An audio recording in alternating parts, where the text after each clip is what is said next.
nchọrọ ịkọlụ unu kịta bụ di na nwunye wetara m ya o, mana ọ di ya bụ ụzọ wetara m dị akụkọ. So emesie nwunye ya wee kpọọ m sị m na ya nụrụ ife di ya na-agwa m. So ọ bụrụ na nkọsi anya ka anyị tinye ọnụ mara onye ikpe mara. Fana bụ ụkwụ ha dị na kọt, fa chọrọ ịgbasa. So di ya ewu onye kpọrọ m wee sị m o, ya nụrụ nwaanyị ya na nwunye bata bili o. So ịgbagolu na fabi 2 years. After 2 years, ya na-ene anya ka this woman chọba nwa ma o mee anything gba nkịtị.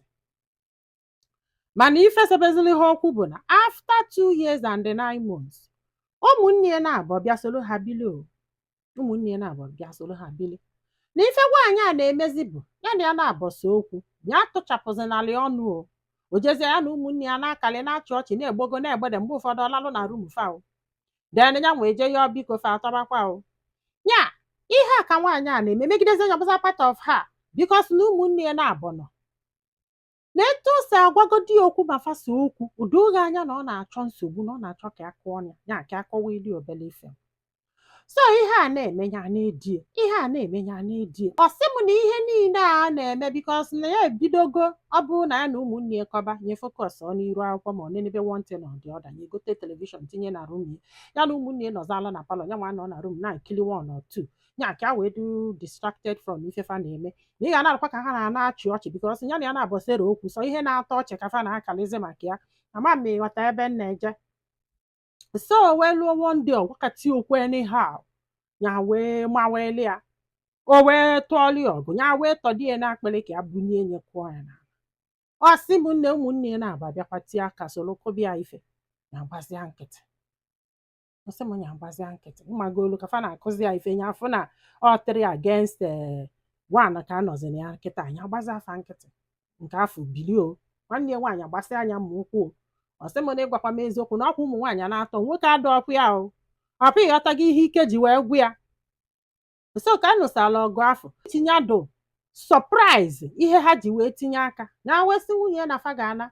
ebe afọ ka fadọli si na o nwerezi ebe fa na-eje. Mfat na ọgbanyego ha laịsensị, na laịsensị ọ gbanye ha kịta bụ na gịnị mere na ihe ọ chọọ bụ ka fa na ka o gbuo nwanne fa nwaanyị n'aka. Akwa ifugi ya wee kpọọ ndị be ha, gwaba ndị be ha wee sị ma eziokwu na itiri nwanne ha nwaanyị ihe niile achọ onye ị ga-egbu, na ọ bụrụ na ya chọọ ka this marriage continue na gịnị ga-eme,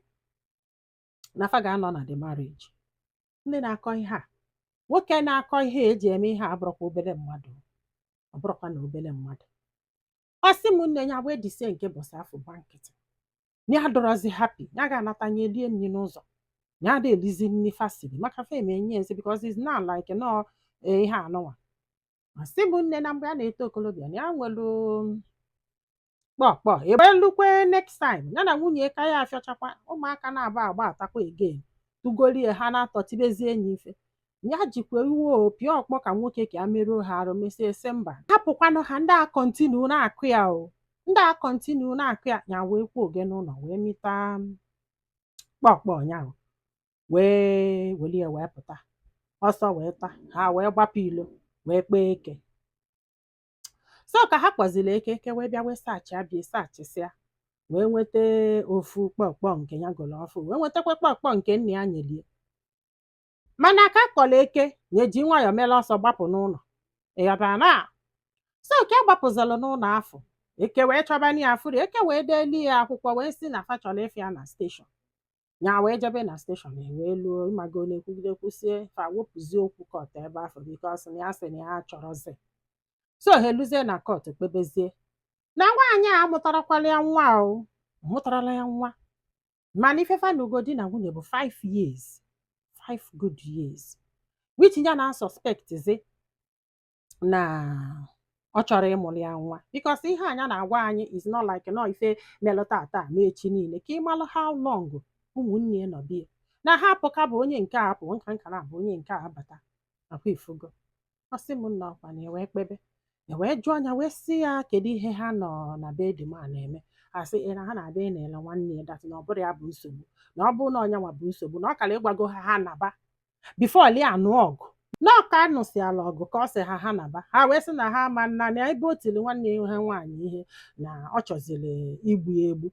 Ha wee tụọ sị kedu ihe ha ejire wee kpee eke. so ịmago na-enwe kpegide kpesie ya wee sị na ya da anụzi na ya anụsigo wee jụọ nwunye si na ya ka na-anụ o na ya ka anụsịra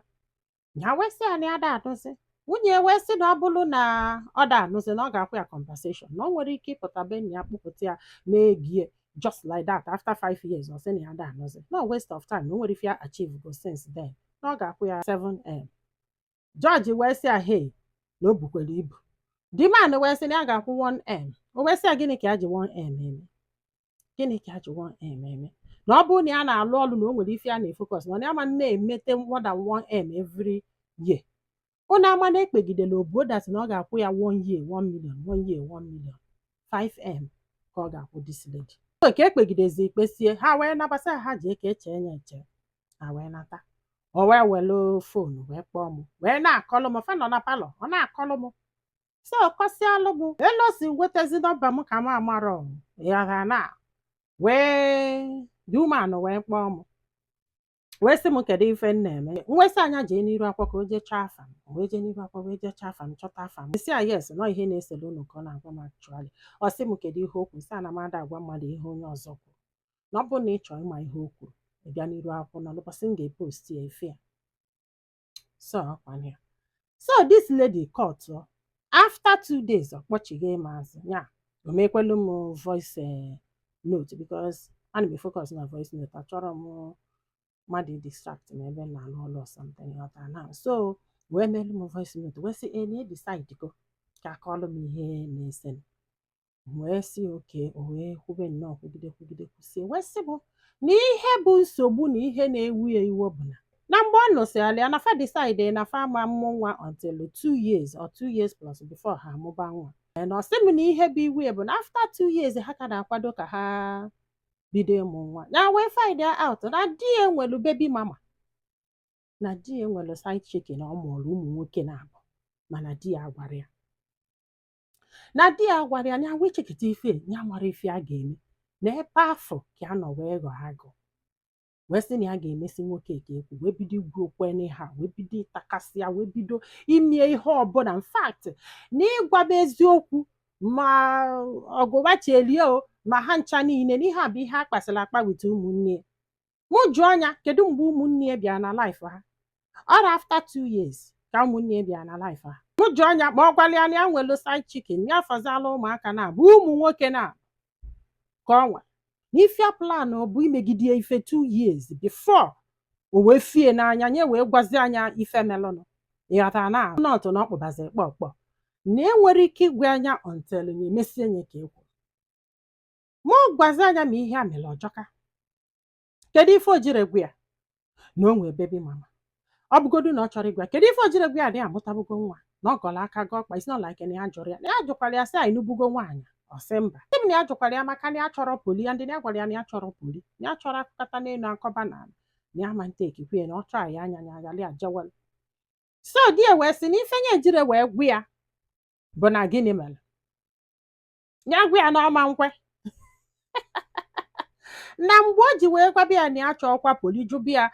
ma ọ nụgo nwaanyị ya adugoro di to marry ha ejesigo be ha wee pụta bifo wee jụbịa ọ ka bidokwe n'isi ebe a gwasigolo ndị mmadụ ịghọtara na ịgbara ihe na-aza na unu na-akwado ime wedin mgbe akwụkwọ unu na-ekwu ha to ha talk wee jụbịa ihe a na wee gọ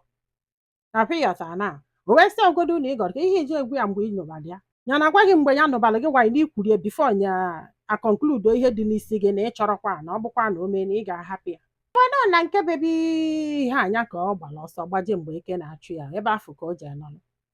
bifo wee bịaba na polis steshọn wee wepụ okwu kọt o wee sị m nne kedu ajọ ife ya mee ka a chọpụta anya aka akụbalị aka ebe ọ gwara ya ịghọtara na wee nụbịa echefu ka a si decide kwuo na ya ma ngwa ife ya na-echiri ya ka ọ malụ ka o si atọ so wee kpọọ die wee jụbazi anya wee sị ya na nnekwe ihe nwunye gị gwa m ihe dị otu o mere ihe dị otu ome wee sị m wee gwabazi m ihe ọ gwara m kịta na ife nye ejire wee gwa ya na ife nye ejire wee gwa ya abụghị ghọtago ike gwụrụ mana ịfụrụ dat na ọ ka na-ezu ezo ledi gwa m sị m na ife eji wee kweta na a ga-agbasafa bụ ka a kwuru na ọmụgo ụmụaka na abọ n'ezi na ọ gwara ya na ebe afọ ka di ya nọ wee yọrọ na ebe afọ ka a nọ wee kpegbube di o bikos na ihe ndị ọzọ niile na o kpegbulie ọntenye kwuo na o nwere ụmụaka na-abọ n'ụzọ na ọ gwara ya and na ọnya bụ ihe bụ iwu ya ji wee chọọ ka abalị ya ndị magoro na egbopụtago ajọ omume ya niile na ya tarakwa ya ma ọ sị na ọ ma nnọzi bikos na ife ya mere ya dosara ọma ya na ụmụnne o yes maka na ezigbo iwe na-ewe no need of pretend ma ọ sị alụ na asị o ife nji wee sị ka nka akụkọ otu ọbụla mgbe ụfọdụ na-abụ mmesie post fa na-ajụ m sị ka anyị nugodu from the man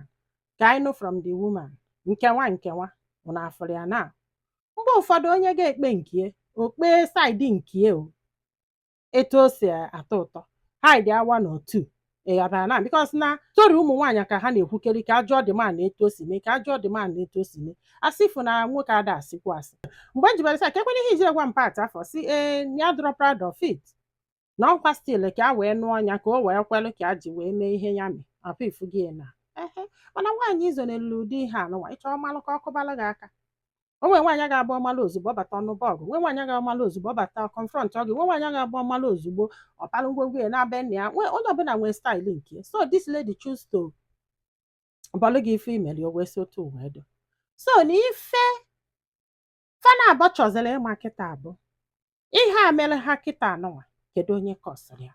kedu onye bidoro elu kedu onye chọrọ ịgbasa asị m nne na ihe ha ka ji na-akọlụ m ihe a kịta na di ya ekulugodo ahụ na-ayọ biko na ya mara na ọnya nwa na-egwu ya na ọ kara egwu ya na ọ bụrụ na ọ gwara ya na ọma ndị otu nke ya wesị a na ya ma ngwa ya ka a ga-esi gwa ya ịgwala ya nyanwa mazala ya abịa gwa gị ka esi asọrị ka ọ dụ like that mba ka ịfụ ka o si atọ gị nwa na-abụ mgbe ọbụla ị na-asị m ka ajụọ nwoke ịnụrụ ya kịta ọ bụgodu na nwaanyị na-etinye nnu na nke na ụmụ nwoke na-etinyekwu nnu na nkefa do you understand mana amalụ dat na onwere akụkọ ọbụla akọrọ enwere atom of truth n'ime